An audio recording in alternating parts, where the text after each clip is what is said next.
Hello जय हिंद साथियों। आज दिल्ली पुलिस परीक्षा 2023 का 14 नवंबर का फर्स्ट शिफ्ट का एग्जाम खत्म हो गया। तो साथियों इस वीडियो में हम लोग जीके, मैथ, रीजनिंग, कंप्यूटर जितने भी क्वेश्चन आज पूछे गए थे सभी क्वेश्चन का एनालिसिस करने वाले हैं। पहले क्वेश्चन से लेकर पूरे आपको 100 क्वेश्चन तक सभी क्वेश्चन का आपको एनालिसिस कराने वाले हैं। साथियों सबसे पहले हम लोग जीके के क्वेश्चन को देखेंगे, उसके बाद मैथ, रीजनिंग में किस टॉपिक से कितने क्वेश्चन आए, कंप्यूटर के आज कौन कौन से क्वेश्चन पूछे गए, किस टाइप का लेवल था, सब कुछ हम लोग इस वीडियो में संपूर्ण एनालिसिस करने वाले हैं। तो साथियों अगर आपने चैनल को सब्सक्राइब नहीं किया है तो चैनल को सब्सक्राइब करके बेल आइकन को ऑन कर लो, जहां आपको दिल्ली पुलिस के हर एक शिफ्ट का डेली इसी तरह से एनालिसिस कराया जाता रहेगा। तो साथियों आइए हम लोग बिना देरी के स्टार्ट करते हैं आज के पहले क्वेश्चन से। तो साथियों इसमें पहला क्वेश्चन आपका जीके का पूछा गया था कि मगध साम्राज्य का प्रथम वंश कौन सा था। तो वंश पूछा गया था, पहला वंश कौन सा था। तो महाभारत तथा पुराणों के अनुसार जरासंध के पिता चेदी राज महाराज उपरिचद वंश के पुत्र जो है बृहद्रथ ने बृहद्रथ वंश की स्थापना की थी। तो इसकी स्थापना किसने किया था? बृहद्रथ ने किया था। अगला क्वेश्चन पूछा गया था कि एनी बेसेंट किसके विचारधारा से प्रेरित थी। तो किसके विचारधारा से प्रेरित थी यह क्वेश्चन था। तो आपको बता दें फ्रेंड्स, एनी बेसेंट जो है थियोसॉफी के विचारों से प्रभावित थी। तो थियोसॉफी आपका ऑप्शन इसका बिल्कुल राइट आंसर था। अगला एक क्वेश्चन पूछा गया था आपका आग्नेय चट्टान का उदाहरण कौन सा है। तो इसमें आपको बताना था आग्नेय चट्टान का उदाहरण इसमें कौन सा है। तो इसके उदाहरण देख लीजिएगा, जैसे कि किसमें आपका ग्रेनाइट, बेसाल्ट, ग्रेबो, ऑब्सीडियन, डायोराइट, डोलोराइट और एंडेसाइट, पेरियोडाइट, पेलसाइट और पिलस्टोन और प्यूमाइस इत्यादि आग्नेय चट्टानों के प्रमुख उदाहरण हैं। तो ये सभी जो है आग्नेय चट्टान का उदाहरण पूछा था। इनमें से आपका जो भी ऑप्शन होगा वो आपका बिल्कुल राइट आंसर होगा। नेक्स्ट क्वेश्चन पूछा गया था पहला खेलो इंडिया यूथ गेम कहाँ हुआ था। तो देखिए ये सभी क्वेश्चन एग्जाम में रिपीट हुए हैं, जो आपके एसएससी के एग्जाम हुए हैं वो सभी क्वेश्चन उसमें पूछे गए थे। तो खेलो इंडिया यूथ गेम कहाँ हुआ था। तो खेलो इंडिया यूथ गेम का पहला संस्करण पूछा गया था। तो पहला संस्करण जनवरी 2018 नई दिल्ली में हुआ था। तो किस स्टेडियम में हुआ था? इंदिरा गांधी स्टेडियम में हुआ था। तो इंदिरा गांधी इंडोर स्टेडियम कहाँ हुआ था? नई दिल्ली में हुआ था। तो ये सब क्वेश्चन फ्रेंड्स एसएससी के पिछले एग्जाम में ये सभी क्वेश्चन ऑलरेडी पूछे गए थे। जितने भी क्वेश्चन आज आपके जीके के 50 क्वेश्चन पूछे गए थे, 50 क्वेश्चन में से फ्रेंड्स आपके कम से कम 30 से 35 क्वेश्चन आपका पिछले एग्जाम से रिपीट हो रहा है। इसलिए फ्रेंड्स आपको बता दें, अगर आप लोग एसएससी के द्वारा पिछले एक साल में जितने भी एग्जाम कंडक्ट कराए गए हैं, अगर उन सभी क्वेश्चन का आप पूरा पीडीएफ लेना चाहते हैं तो एक बार आपको फ्रेंड्स पीडीएफ के बारे में बता देते हैं। तो साथियों इस पीडीएफ में आपको एसएससी एमटीएस के पूरे 56 शिफ्ट, एसएससी सीजीएल के पूरे 40 शिफ्ट, एसएससी सीएचएसएल के पूरे 40 शिफ्ट, सीआरपीएफ ट्रेड्समैन के 22 शिफ्ट और इसके अलावा आपका जो अभी एसएससी एमटीएस का हाल ही में सितंबर में जो एग्जाम हुआ था उसके आपके 20 से 22 शिफ्ट का पूरा आपको क्वेश्चन का पीडीएफ दिया जाएगा। तो इसमें फ्रेंड्स आपको टोटल 5 एग्जाम का पीडीएफ मिल रहा है। एसएससी एमटीएस के 2 एग्जाम, एसएससी सीजीएल के, एसएससी सीएचएसएल, सीआरपीएफ ट्रेड्समैन के, लगभग कुल मिलाकर के आपको 3000 से ज़्यादा जीके जीएस के क्वेश्चन का पीडीएफ मिलेगा। सभी प्रश्नों के उत्तर इसमें एक्स्ट्रा फैक्ट के साथ दिए गए हैं। आने वाले एग्जाम के लिए सभी क्वेश्चन इंपॉर्टेंट हैं। ओनली फ्रेंड्स ये जीके जीएस के जितने भी क्वेश्चन हैं हिंदी माध्यम में अवेलेबल हैं। अगर आप इनमें से पांचों पीडीएफ में से कोई एक पीडीएफ लेना चाहते हैं तो मात्र 25 रुपये के न्यूनतम शुल्क में आप एक पीडीएफ को ले सकते हैं। अगर आप पूरा पीडीएफ लेना चाहते हैं तो डिस्काउंट के साथ आपको फ्रेंड्स 50 रुपये में पांचों पीडीएफ आपको दे दिया जाएगा। जो भी कैंडिडेट पीडीएफ को लेना चाहते हैं तो इस दिए गए व्हाट्सएप नंबर पर मैसेज करके पीडीएफ फ्रेंड्स आप ले सकते हैं। नेक्स्ट क्वेश्चन पूछा गया था कि भरतनाट्यम किस राज्य का है। तो भरतनाट्यम पूछा गया था। तो भरत मुनि के नाट्यशास्त्र से जन्मी इस नृत्य शैली का विकास तमिलनाडु में हुआ था। तो इसका राइट आंसर जो था बिल्कुल तमिलनाडु बिल्कुल सही था।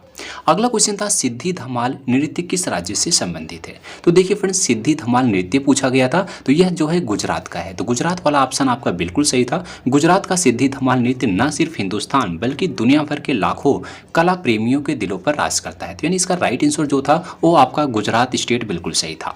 अगला एक क्वेश्चन पूछा गया था शिवरात्रि हिंदू कैलेंडर की किस तिथि को आता है। तो देखिए साथियों शिवरात्रि की अगर हम बात करते हैं हिंदू कैलेंडर के अनुसार तो हर साल महाशिवरात्रि फाल्गुन मास के कृष्ण पक्ष की चतुर्दशी तिथि को मनाई जाती है। तो चतुर्दशी यानी 14 जो है 14 तारीख को मनाई जाती है। किस महीने में? फाल्गुन मास में।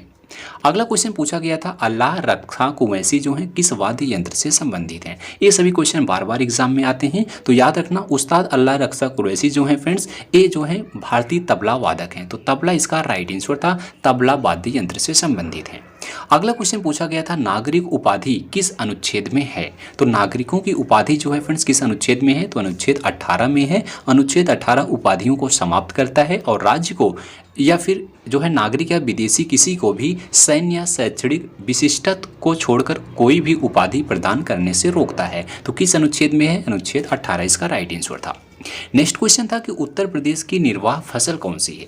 तो देखिए साथियों, उत्तर प्रदेश की अगर हम निर्वाह फसलें की बात करते हैं तो इसमें आपका चावल आता है और आपका गेहूं, मक्का, दालें, तिलहन ये सभी शामिल हैं। तो इनमें से आपका जो भी ऑप्शन होगा वो आपका बिल्कुल राइट आंसर होगा। निर्वाह फसल पूछी गई थी।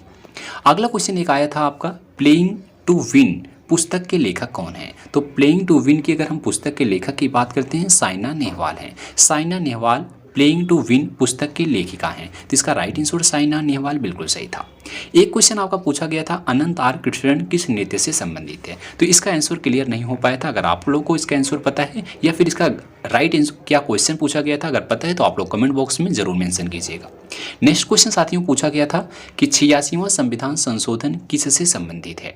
तो अगर हम 86वें संविधान संशोधन की बात करें तो संविधान के 86वें संशोधन द्वारा शिक्षा के अधिकार को प्रभावी बनाया गया है। सरकारी स्कूल सभी बच्चों को मुफ्त शिक्षा उपलब्ध कराएंगे और स्कूलों का प्रबंध स्कूल प्रबंध समितियों द्वारा किया जाएगा।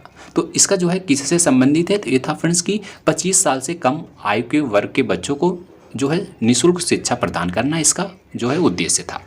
नेक्स्ट क्वेश्चन था कि इनमें से कर्नाटक का कौन सा स्मारक नहीं है। तो नहीं पूछा गया था कौन सा नहीं है, तभी आपके ऑप्शन पर डिपेंड करता है कि इसमें कौन कौन से ऑप्शन दिए गए थे कि कर्नाटक के स्मारक कौन से हैं। तो आपको बता दें कर्नाटक में जो है ASI द्वारा राष्ट्रीय महत्व के 506 स्मारकों को मान्यता दी गई है। अब 506 ऑप्शन में जो है इस स्मारकों में से आपका एक स्मारक कोई भी हो सकता है, लेकिन उसमें पूछा गया था कौन सा नहीं है। तो जो आपका 506 में से अलग होगा वो आपका नहीं है। अगला क्वेश्चन ये पूछा गया था अनुच्छेद 21A में कितनी आयु तक मुफ्त शिक्षा मिलती है। अभी हमने आपको बताया था जो है ये 6 से लेकर के 14 वर्ष के आयु के बीच को मुफ्त शिक्षा इसमें दी जाती है। मौलिक अधिकार के रूप में 6 से 14 वर्ष के आयु समूह में सभी बच्चों को मुफ्त और अनिवार्य शिक्षा प्रदान प्रावधान करता है। कौन करता है, अनुच्छेद 21A करता है। तो अनुच्छेद 21A से क्वेश्चन पूछा गया था। नेक्स्ट क्वेश्चन आया था राज्यपाल किसी विधेयक को किस अनुच्छेद के तहत मंजूरी देता है। तो देखिए फ्रेंड्स, भारतीय संविधान का अनुच्छेद 200 जो है किसी राज्य की विधानसभा द्वारा पारित विधेयक को सहमति के लिए राज्यपाल के समक्ष प्रस्तुत करने की प्रक्रिया को रेखांकित करता है। किस अनुच्छेद का है, अनुच्छेद 200। नेक्स्ट क्वेश्चन था मुद्रा योजना से। मुद्रा योजना किसके लिए शुरू हुई थी या कब हुई थी, इस टाइप का क्वेश्चन था। केंद्र सरकार की मुद्रा योजना को 2 उद्देश्य हैं। कौन कौन सा उद्देश्य था, पहला जो था वो स्वरोजगार के लिए आसानी से लोन देना, दूसरा जो था छोटे उद्यमों को के जरिए रोजगार का सृजन करना। ये उनके जो है मुद्रा योजना के 2 प्रमुख उद्देश्य थे। नेक्स्ट क्वेश्चन आया था एक फ्रेंड्स की प्यादा किस खेल से संबंधित है। तो किस खेल से संबंधित है, तो ये आपका जो है शतरंज से संबंधित है। स्टांटन शतरंज सेट के मोहरे जो बाएं से दाएं तरफ होते हैं, इसमें आपके कई रंग होते हैं जैसे सफ़ेद राजा, काला हाथी, काला वजीर, रानी या फिर सफ़ेद प्यादा। जो आपका यही पूछा गया था ये किस खेल से संबंधित है, तो आपका शतरंज से संबंधित है। नेक्स्ट क्वेश्चन था कि IBA महिला बॉक्सिंग कहाँ हुआ था। IBA अगर हम महिला बॉक्सिंग की बात करते हैं, भारत ने नई दिल्ली में आयोजित 13वें संस्करण के IBA महिला विश्व बॉक्सिंग चैंपियनशिप में एक प्रभावशाली ताकत के रूप में उभरा है। तो कहाँ हुआ था, नई दिल्ली में।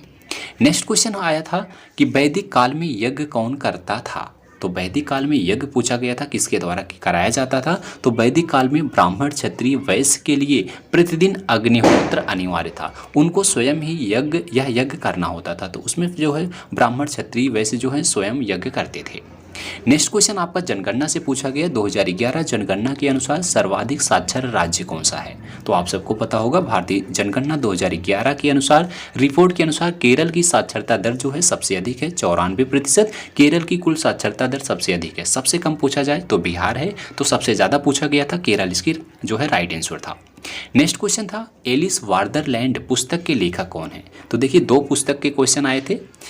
इसमें अगर हम बात करें एलिस वार्डरलैंड की, तो Alice's adventures in Wonderland Lewis Carroll की व्यापक रूप से प्री ब्रिटिश बच्चों की किताब 1865 में प्रकाशित हुई थी। तो किसके द्वारा ये पुस्तक लिखी गई, लुइस कैरोल के द्वारा। नेक्स्ट क्वेश्चन आया था फॉरवर्ड ब्लॉक की स्थापना कब हुई थी या फिर किसने किया था। तो आपको बता दें all India forward block Bharat का एक राष्ट्रीय राजनीतिक दल है। इस दल की स्थापना जो है 1939 में हुई थी। नेताजी सुभाष चंद्र बोस ने इस दल की स्थापना की थी। तो यहाँ से फ्रेंड्स क्वेश्चन आया था नेताजी सुभाष चंद्र बोस, इसका राइट आंसर था। अगला क्वेश्चन था G20 2024 कहाँ आयोजित होगा। तो देखिए जो अभी G20 आयोजित हुआ था ये पूछा गया है कि 2024 जो होगा वो कहाँ आयोजित होगा। तो फ्रेंड्स G20 की अगली बैठक 2024 में ब्राज़ील के शहर रियो डी जेनेरियो में होगी। तो कहाँ होगा, ब्राज़ील में किया जाएगा। नेक्स्ट क्वेश्चन आया था रोलेट एक्ट कब आया था।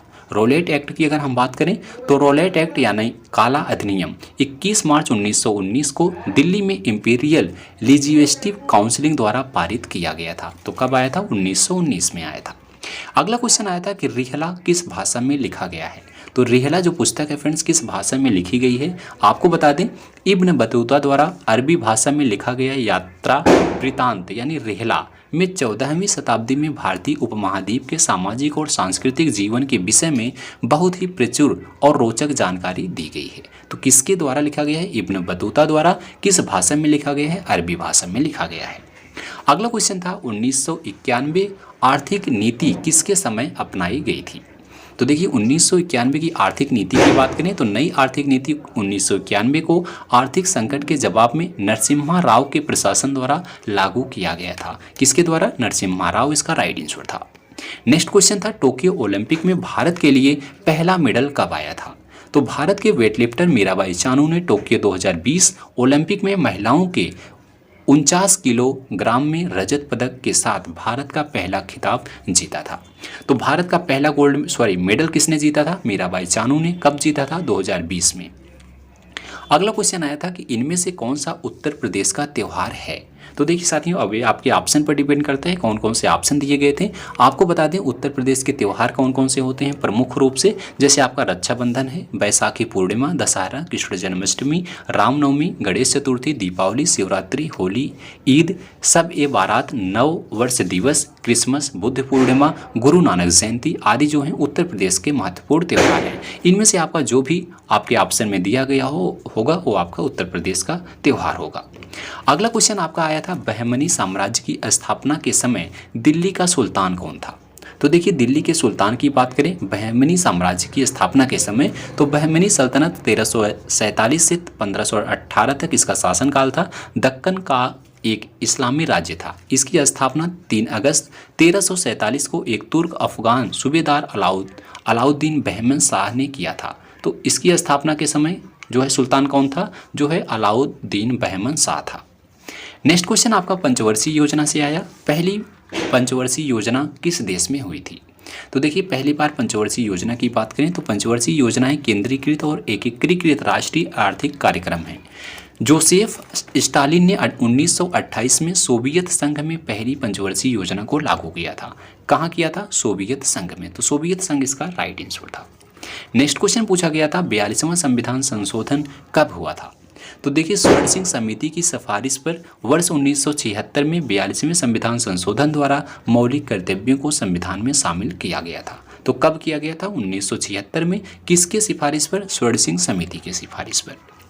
अगला क्वेश्चन आया था कि कला निधि अवार्ड किससे संबंधित है। तो कला निधि अवार्ड किससे संबंधित है, किसको दिया गया था, आपको बता दें नृत्य के लिए नृत्य कला निधि पुरस्कार बसंत लक्ष्मी नरसिम्हचारी को दिया गया था। किसको दिया गया था, बसंत लक्ष्मी नरसिम्हचारी को। अगला क्वेश्चन आया था कि इनमें से नोबेल गैस कौन सी नहीं है। तो देखिए फ्रेंड्स आपके ऑप्शन पर डिपेंड करता है कि नोबेल गैस कौन कौन से दिया गया था। तो आपको बता देते हैं नोबेल गैस कौन कौन सी होती हैं, जैसे आपका helium, neon, argon, krypton, xenon, radon, ये सभी जो हैं नोबेल गैसें हैं। इनमें से आपका जो भी ऑप्शन नहीं दिया गया होगा वो आपका जो है नोबेल गैस नहीं होगा।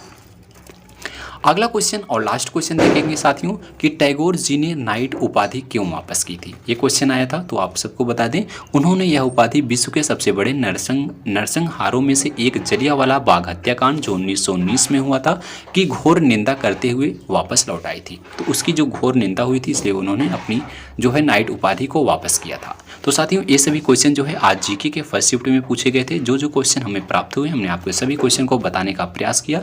अब आइए हम बात कर लेते हैं कंप्यूटर के। तो कंप्यूटर में फ्रेंड्स कौन कौन से क्वेश्चन पूछे गए, तो देखिए इसमें आपका MS एक्सेल से ज़्यादा क्वेश्चन पूछा गया था। जैसे आया था कि MS Excel spreadsheet file name, तो स्प्रेडशीट की फाइल नेम पूछी गई थी, कौन सी होती है, इसको आप लोग देख लीजिएगा। अगला क्वेश्चन आया था कि एरो की का प्रयोग किसके लिए किया जाता है, तो एरो की का प्रयोग पूछा गया था।